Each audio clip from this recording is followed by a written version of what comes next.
చట్టాల్ని బేఖాతరు చేస్తూ ఇదెక్కడ రూల్?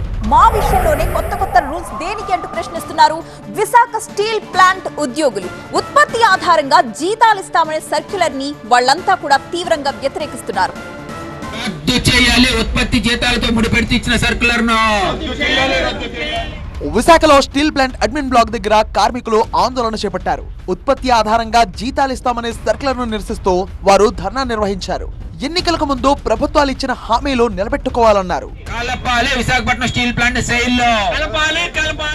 దేశంలో ఎక్కడా లేని రూల్ ఇక్కడే ఎందుకంటూ ప్రశ్నించారు. స్టీల్ ప్లాంట్ ను సెయిల్ లో విలీనం చేయాలని డిమాండ్ చేశారు. ప్లాంట్ కి సొంత గనులు ఎందుకు కేటాయించడం లేదన్నారు. మైన్స్ ఇచ్చారా ఏమి ఇవ్వకుండా ఇవాళ ఉన్నటువంటి ఫ్యాక్టరీని ముందుకు వెళ్లకుండా మరింత నష్టాలకి కూటమి ప్రభుత్వం వచ్చిన తర్వాత ఈ ప్యాకేజ్ వచ్చిన తర్వాత విశాఖపట్నం స్టీల్ ప్లాంట్ లో పెద్ద ఎత్తున నష్టపెట్టి వాళ్ళ కార్మిక వర్గం మీద వేతనాల లింక్ పెట్టి చేయాలంటే కుదరదని చెప్పేసి ఈరోజు పెద్ద ఎత్తున ధర్నా జరుగుతుంది.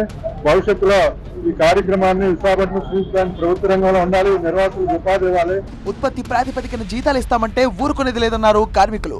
ఏ లేబర్ చట్టం ప్రకారం సర్క్యులర్లు జారీ చేశారని యాజమాన్యాన్ని ప్రశ్నించారు ఉక్కు పరిరక్షణ పోరాట కమిటీ నేతలు. లేబర్ డిపార్ట్మెంట్ వాళ్ళు ఇంకా వాళ్ళ మీటింగ్ కూడా పెట్టనివ్వకుండా ఉక్కు మంత్రిత్వ శాఖ ద్వారా కార్మిక శాఖ మీద ఒత్తిడి తీసుకొచ్చి మీటింగులు కూడా చేయనివ్వకుండా రకరకాలైన అభ్యంతరాలను చేస్తున్నారు.